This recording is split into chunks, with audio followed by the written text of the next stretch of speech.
ಭೇಟಿ ಮಾಡೋ ತನಕ ಫೈಲ್ಗಳು ಮೂವ್ ಆಗಲ್ಲ ಅಂತ ಕಂಪ್ಲೇಂಟ್ ಇದೆ. ನಾನು ಅದಕ್ಕೋಸ್ಕರ ಎಮರ್ಜೆನ್ಸಿ ಮೀಟಿಂಗ್ ಬಂದಿರೋದು.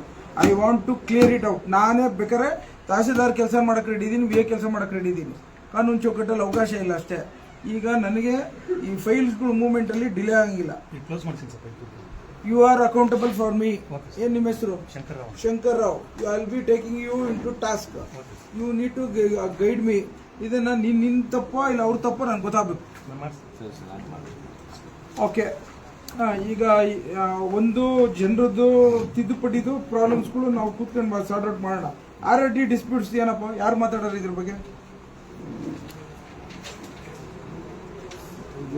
ನಿಮ್ಗೆ ಇಬ್ರು ಮುಂದೆ ಏನೇನು ಹೇಳಿ ನನಗೆ, ಏನಿದು, what is the problem? Citizen dispute ನೀನು ನೋಡೋದು. ಸಿಟಿಸನ್ ಡಿಸ್ಪ್ಯೂಟ್ ಏನು, RRT ಡಿಸ್ಪ್ಯೂಟ್ ಅಂದ್ರೆ ಏನು? ಪೌತಿ ಖಾತೆಗೆ ಹಾಕೊಂಡಿದ್ದೇವೆ ಸರ್. ಪೌತಿ ಖಾತೆಗೆ ಹಾಕೊಂಡಿದ್ರೆ ಈಗ 4-5 ಜನ ಅಣ್ಣ ತಮ್ಮಂದ್ರೆ ಯಾರೋ ಒಬ್ಬನು ಇಬ್ಬರು ಹೆಸರಿಗೆ ಹಾಕೊಂಡಿದ್ದು ಇನ್ನೊಬ್ಬರು ಯಾರೋ ತಕರಾರು ಕೊಟ್ಟಿರ್ತಾರೆ ಸರ್. ಅಂತ ಪ್ರಕರಣಗಳು ನಮ್ಮಲ್ಲಿ ಡಿಸ್ಪ್ಯೂಟ್ ಬರ್ತಾರೆ. ಅದೇ ಅದು ಸಿಟಿಸನ್ ಡಿಸ್ಪ್ಯೂಟ್. ಅದು RRT ಡಿಸ್ಪ್ಯೂಟ್ ಅಂದ್ರೆ ಪಾಣಿದು ಅಂದ್ರೆ ಅದು ಸೇಮ್ ಸರ್ ಅದು. ಬಟ್ ಅದ್ರಲ್ಲಿ ಏನಾಗುತ್ತೆ ಸರ್ ಅಂತಂದ್ರೆ ಕೆಲವೊಂದು ರಿಜಿಸ್ಟ್ರೇಷನ್ ಆಗಿರುತ್ತೆ ಸರ್. ಅದ್ರಲ್ಲಿ ನನಗೆ ಬಿಟ್ಟು ರಿಜಿಸ್ಟ್ರೇಷನ್ ಮಾಡ್ಬಿಟ್ಟಿದ್ದಾರೆ ಅಂತ ಪ್ರಕರಣದಲ್ಲೂ ಕೂಡ ತಕರಾರು ಕೊಟ್ಟರೆ ನಮ್ಮಲ್ಲಿ ವಿದಿನ್ ಟೈಮಲ್ಲಿ ತಕರಾರು ಕೊಟ್ಟರೆ ನಮ್ಮ RRT ಸೆಕ್ಷನ್ ಎಂಟ್ರಿ ಆಗುತ್ತೆ ಸರ್. ಅದು ಆದ ಕೂಡಲೇ ಅದು ಆಟೋಮೆಟಿಕ್ಲಿ ಡಿಸ್ಪ್ಯೂಟಿಗೆ ಇದಾಗುತ್ತೆ ಸರ್. ಅದು ಆಮೇಲೆ ಜನರೇಟ್ ಆಗಿಬಿಡುತ್ತೆ ಸರ್. ಏನಂದ್ರೆ ಎಷ್ಟು ಫೈಲ್ ಬರುತ್ತೆ ಬಟ್ ಈಗ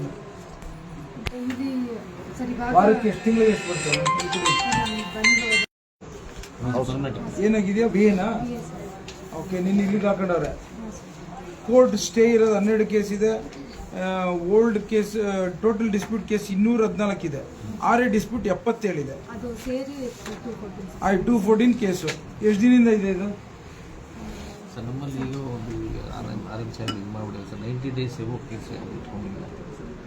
90 ಡೇಸ್ ಏನಿದು ಸರಿ, ಅದನ್ನ ಮಾಡಿದೀವಿ. 90 ಡೇಸ್ ಅಲ್ಲಿ ಕೊಡಬೇಕು ಕ್ಲಿಯರೆನ್ಸ್ ಅಂತ. ನನಗೆ 214 ಯಾವ್ದು 90 ಡೇಸ್ ಹೊರಟೋಗಿದೆ? ಎಷ್ಟಿದೆ ಅಮ್ಮ? 30 ಕೇಸ್ ಇದೆ. 30 ಕೇಸಸ್.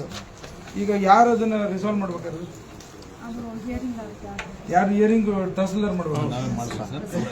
ಏನು ಮಾಡಿದ್ದಾರೆ ಸರ್ ಅಂದ್ರೆ ಅವ್ರು PO ಅಂತ ಇಟ್ಟು ಹೋಗ್ಬಿಟ್ಟಿರ್ತಾರೆ ಸರ್, ಪೋಸ್ಟೆಡ್ ಫಾರ್ ಆರ್ಡರ್ಸ್ ಅಂತೇಳಿ.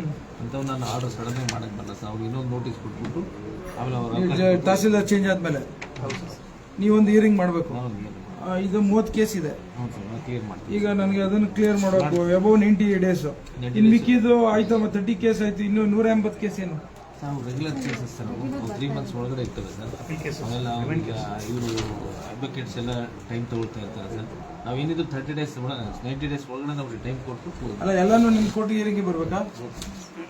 ಓಕೆ, ನಿಂದೇನಮ್ಮ? ಅಲ್ಲ, ಒಂದು ನಿಮಿಷದಲ್ಲಿ RRT ನಿಂದು ಬರುತ್ತಾ? Citizen AC reminded. RRT dispute ಅಲ್ಲಿ ಸಿಟಿಸನ್ ಡಿಸ್ಪ್ಯೂಟ್ ಬೇರೆ, AC ರಿಮೈಂಡೆಡ್ ಬೇರೆ. ಹೇಳಮ್ಮ ನಿಂದು. ನಿನ್ನ ಹೆಸರು ಯಾವರು? ನೀನು ಎಷ್ಟು ವರ್ಷ ಆಯ್ತು ಬಂದು? ಮೊದಲು ಅದಕ್ಕೆ ನೀನು ಆಫೀಸ್ ಬಂದಿದೆ, ಯಾಕೆ ಫೀಲ್ಡಲ್ಲಿ ಇಲ್ಲ?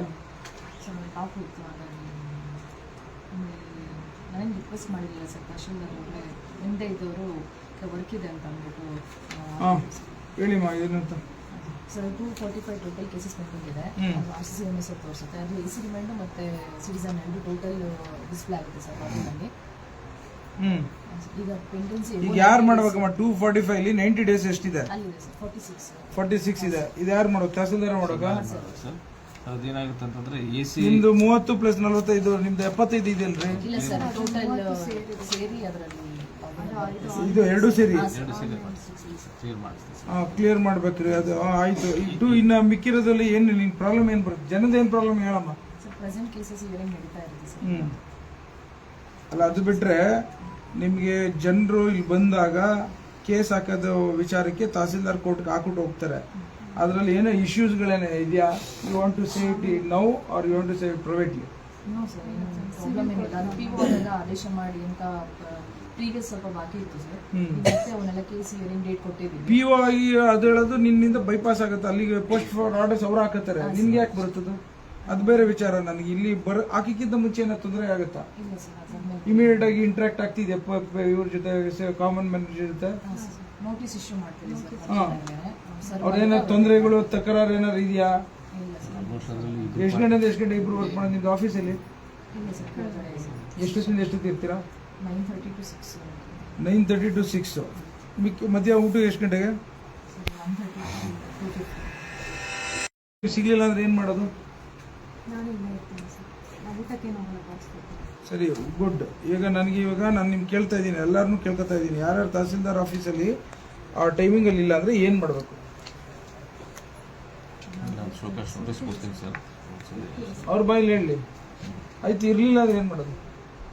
If I found a random ಇನ್ಸ್ಪೆಕ್ಷನಲ್ಲಿ if I come to know that you people are not in a working hours, what punishment we can give? Misappropriation ಯಾವತ್ತೂ ಮಾಡಿಲ್ಲ. ನಾನು ಹೇಳ್ತಾ ಇರೋದು, I am not talking about the finance misappropriation, I am talking your duty diligence. ನೀವು ಎಲ್ಲೋ ಒಂದು ಕಡೆ ಇದನ್ನ ತಪ್ಪಿದ್ರೆ ಏನು ಮಾಡಲಿ ಅಂತ ಕೇಳ್ತಾ ಇದ್ದೀನಿ, ಶಿಸ್ತರಕ್ಕೆ ಕೇಳ್ತಾ ಇದ್ದೀನಿ. ಇವಾಗ ಎಲ್ಲರ ಹತ್ರನೂ ನಿಮ್ಮ ಹತ್ರ ನಾನು ಬರೆಸ್ಕೋಬೇಕು. CR ಅಲ್ಲಿ ಎಂಟ್ರಿ ಮಾಡೋಕ್ಕೆ ಅವಕಾಶ ಇದೆಯಾ ಇವ್ರದ್ದೆಲ್ಲ? ಸರ್ ಹಾಂ, 1 to 4 ಅಂತ ನನಗೆ ನೀವೆಲ್ಲ ಒಂದೊಂದು ರೈಟಿಂಗಲ್ಲಿ ಬರ್ಕೊಡಮ್ಮ. ಯಾರ್ಯಾರು ನನಗೆ ನನ್ನ ಟೈಮಿಂಗ್ ಬಿಟ್ಬಿಟ್ಟು ಮಿಕ್ಕಿ ಟೈಮಲ್ಲಿ ನೀವು ಯಾವಾಗಲೂ ಇನ್ಸ್ಪೆಕ್ಷನ್ ಬಂದಲ್ಲಿ you can do whatever you want ಅಂತ. ಇಲ್ಲ ನೀವೇನು ಮಾಡಬೇಕು ಅಂತ ನನಗೆ ಹೇಳಿ, ಅದರಂತೆ ನಾನು ಅದನ್ನ ತೊಗೋತೀನಿ. ಎಲ್ಲರ ಹತ್ರನೂ ತೊಗೋತೀನಿ. ಎಲ್ಲರೂ ಒಂದೊಂದು ಶೀಟ್ ಕೊಡಲಿರಿ, ಕಮಿಟ್ಮೆಂಟ್ ಲೆಟ್ರ್ ನನಗೆ ಈಗ ಬೇಕು. ಎಲ್ಲರೂ ಅವ್ರ ಪ್ರಕಾರನೇ ನಾನು ಹೋಗೋಣ. ಅವ್ರನ್ನೇ ನಾನು ಇವಾಗ will go along with them. ನನಗೆ ಪಬ್ಲಿಕ್ ಹತ್ರ ನಾನು ಬಯಸ್ಕೊಳಕ್ಕೆ ರೆಡಿ ಇಲ್ಲ. ನಾನು, ನೀವು ಅಷ್ಟೇ ತಹಸೀಲ್ದಾರ್, ನಿಮ್ಮ ಟೈಮು ಅಷ್ಟೇ. ಸರಿ ಸರ್. ನನಗೆ ಐ ಕಾಂಟ್ ಟೇಕ್ ಎನಿ, ನನ್ನ ಟೈಮಿಂಗು ಅಷ್ಟೇ. ನನ್ನ ಮಗನ ಬೆಳಗ್ಗೆ ನೋಡಲಿಲ್ಲ ಅಂದರೆ ಆ ಕಡೆ ಹೋಗಿತಾರೆ.